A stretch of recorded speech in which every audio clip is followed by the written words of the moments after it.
ओम नमः शिवाय। शिव महापुराण रुद्र संहिता तीसरा अध्याय।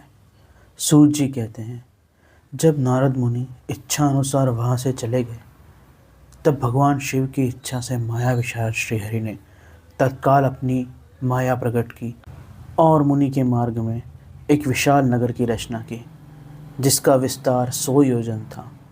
वह अद्भुत नगर बड़ा ही मनोहर था। भगवान ने उसे अपने वैकुंठ लोक से भी अधिक रमणीय बनाया था। इसके पूर्व अध्याय में हमने पढ़ा किस प्रकार नारद जी ने भगवान शिव की कृपा से कामदेव को जीत लिया, परंतु अपने अहंकार के कारण उन्होंने भगवान शिव की बात न मानते हुए, आज्ञा न मानते हुए यह वृत्तांत भगवान विष्णु से कहा, और भगवान विष्णु ने नारद जी के अहंकार को शमन करने के लिए इस प्रकार की माया रचना की। नाना प्रकार की वस्तुएं उस माया नगर की शोभा बढ़ाती थी। वहाँ स्त्रियों और पुरुषों के लिए बहुत से विहार स्थल थे। वह श्रेष्ठ नगर चारों वर्णों के लोगों से भरा हुआ था। वहाँ शीलनिधि नामक ऐश्वर्यशाली राजा राज्य करते थे। वे अपनी पुत्री के स्वयंवर करने के लिए उद्यत थे, अतः उन्होंने महान उत्सव का आयोजन किया था। उनकी कन्या का वरण करने के लिए चारों दिशाओं से बहुत से राजकुमार पधारे थे, जो नाना प्रकार की वेशभूषा तथा सुंदर शोभा से प्रकाशित हो रहे थे। उन राजकुमारों से वह नगर भरा पूरा दिखाई देता था। ऐसे सुंदर राजनगर को देखकर नारद जी मोहित हो गए। वे राजा शीलनिधि के द्वार पर आए। मुनि शिरोमणि नारद जी को आया देखकर महाराज शीलनिधि ने अपना श्रेष्ठ रत्नमय सिंहासन पर बिठाकर उनका पूजन किया। तत्पश्चात अपनी कन्या को, जिसका नाम श्रीमती था, उसे बुलवाया और नारद जी के चरणों में प्रणाम करवाया। उस कन्या को देखकर नारद मुनि चकित हो गए और बोले, राजन, यह कन्या देव कन्या के समान सुंदर है। यह महाभाग कन्या कौन है? उनकी यह बात सुनकर राजा ने हाथ जोड़कर कहा, मुनि, यह मेरी पुत्री है। इसका नाम श्रीमती है। अब इसके विवाह का समय आ गया है। यह अपने लिए सुंदर वर को चुनने के निमित्त स्वयंवर में जाने वाली है। इसमें सब प्रकार के शुभ लक्षण लक्षित होते हैं। महर्षि, आप इसका भाग्य बताइए। राजा के इस प्रकार पूछने पर काम से विहल हुए मुनि नारद कन्या को प्राप्त करने की इच्छा मन में लिए राजा को संबोधित करके इस प्रकार बोले, भोपाल, आपकी यह पुत्री समस्त शुभ लक्षणों से संपन्न है, परम सौभाग्यवती है। अपने महान भाग्य के कारण यह धन्य है। साक्षात लक्ष्मी की भांति समस्त गुणों के आगार है। इसका भावी पति निश्चय ही भगवान शंकर के समान वैभवशाली, सर्वेश्वर, किसी से पराजित न होने वाला, वीर, कामजयी और संपूर्ण देवताओं में श्रेष्ठ होगा। ऐसा कहकर राजा से विदा लेकर इच्छा अनुसार विचरने वाले नारद मुनि वहाँ से चल दिए। वह काम के वशीभूत हो गए थे। शिव जी की माया ने उन्हें विशेष मोह में डाल दिया था। वे मुनि मन ही मन सोचने लगे कि मैं इस राजकुमारी को कैसे प्राप्त करूं। स्वयंवर में आए हुए नरेशों में सबको छोड़कर यह एकमात्र मेरा वरण कैसे करे? यह कैसे संभव होगा? समस्त नारियों को सौंदर्य सर्वथा प्रिय होता है। सौंदर्य को देखकर वह प्रसन्नतापूर्वक मेरे अधीन हो सकती है, इसमें संशय नहीं। ऐसा विचार कर काम से विहल हुए मुनिवर नारद भगवान विष्णु का रूप ग्रहण करने के लिए तत्काल उनके लोक में जा पहुँचे।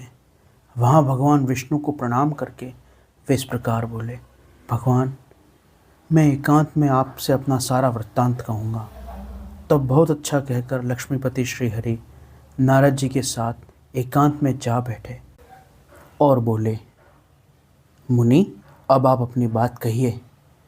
तब नारद जी ने कहा, भगवान, आपके भक्त जो राजा शीलनिधि हैं, वे सदा धर्म पालन में तत्पर रहते हैं। उनकी एक विशाल लोचना कन्या है जो बहुत ही सुंदरी है। उसका नाम श्रीमती है। वह विश्व मोहिनी के रूप में विख्यात है और तीनों लोकों में सबसे अधिक सुंदरी है। प्रभु, आज मैं शीघ्र ही उस कन्या से विवाह करना चाहता हूँ। राजा शीलनिधि ने अपनी पुत्री की इच्छा से स्वयंवर रचाया है, इसलिए चारों दिशाओं से वहाँ राजकुमार पधारे हैं। नाथ, मैं आपका प्रिय सेवक हूँ, अतः आप मुझे अपना स्वरूप दे दीजिए, जिससे राजकुमारी श्रीमती निश्चय ही मुझे वर्ण कर ले। सूत जी आगे की कथा कहते हैं। महर्षियों, नारद जी की ऐसी बात सुनकर भगवान मधुसूदन हंस पड़े और भगवान शंकर के प्रभाव का अनुभव करके दयालु प्रभु ने उन्हें इस प्रकार उत्तर दिया। भगवान श्री विष्णु बोले, मुने, तुम अपने अभिष्ट स्थान को जाओ। मैं उसी तरह तुम्हारा हित साधन करूँगा, हित सिद्ध करूँगा, जैसे श्रेष्ठ वैद्य अत्यंत पीड़ित रोगी का करता है, क्योंकि तुम मुझे विशेष प्रिय हो। ऐसा कहकर भगवान विष्णु ने नारद मुनि को तो वानर का मुख दे दिया और शेष अंगों में अपने जैसा स्वरूप देकर वे वहाँ से अंतर्ध्यान हो गए। भगवान की पूर्वोक्त बात सुनकर और उनका मनोहर रूप प्राप्त हो गया यह समझकर नारद मुनि को बड़ा हर्ष हुआ। वे अपने आप को कृतकृत्य मानने लगे। भगवान ने क्या प्रयत्न किया है इसको वे समझ न सके। उसके बाद मुनिश्रेष्ठ नारद शीघ्र ही उस स्थान पर जा पहुँचे जहाँ राजा शैलनिधि ने राजकुमारों से भरी हुई स्वयंवर सभा का आयोजन किया था। विप्रवरों, राजपुत्रों से घिरी हुई वह दिव्य स्वयंवर सभा दूसरी इंद्र सभा के समान अत्यंत शोभा पा रही थी। नारद जी उस सभा में जाकर बैठ गए और वहाँ बैठकर प्रसन्न मन से बार बार यही सोचने लगे कि मैं विष्णु भगवान के समान रूप धारण किए हूँ, अतः वह राजकुमारी अवश्य मेरा वरण करेगी, दूसरे का नहीं। मुनिश्रेष्ठ नारद जी को यह ज्ञात नहीं था कि मेरा मुँह कितना कुरूप है। उस सभा में बैठे हुए सब मनुष्यों ने मुनि को उनके पूर्व रूप में ही देखा। राजकुमार आदि कोई भी उनके रूप परिवर्तन का रहस्य न जान सके। वहाँ नारद जी की रक्षा के लिए भगवान रुद्र के 2 पार्षद आए, जो ब्राह्मण का रूप धारण करके गूढ़ भाव से वहाँ बैठे थे। वे ही नारद जी का रूप परिवर्तन के उत्तम भेद को जानते थे। मुनि को कामावेश से मूढ़ जानकर वे दोनों पार्षद उनके निकट गए और आपस में बात करते हुए उनकी हंसी उड़ाने लगे। परंतु मुनि तो काम से विहल हो रहे थे, अतः उन्होंने उनकी यथार्थ बात भी अनसुनी कर दी। वे मोहित हो श्रीमती को प्राप्त करने की इच्छा से उसके आगमन की प्रतीक्षा करने लगे। इसी बीच वह सुंदरी राजकन्या स्त्रियों से घिरी हुई अंतःपुर से वहाँ आई। उसने अपने हाथ में सोने की एक सुंदर माला ले रखी थी। वह शुभ लक्षण राजकुमारी स्वयंवर के मध्य भाग में लक्ष्मी के समान खड़ी हुई अपूर्व शोभा पा रही थी। उत्तम व्रत का पालन करने वाली वह भूप कन्या माला हाथ में लेकर अपने मन के अनुरूप वर का अन्वेषण करती हुई सारी सभा में भ्रमण करने लगी। नारद मुनि भगवान विष्णु के समान शरीर और वानर जैसा मुंह देखकर वह कुपित हो गई और उनकी ओर से दृष्टि हटाकर प्रसन्न मन से दूसरी ओर चली गई। स्वयंवर सभा में अपने मनोवांछित वर को न देखकर वह भयभीत हो गई। राजकुमारी उस सभा के भीतर चुपचाप खड़ी रह गई। उसने किसी के गले में जयमाल नहीं डाली।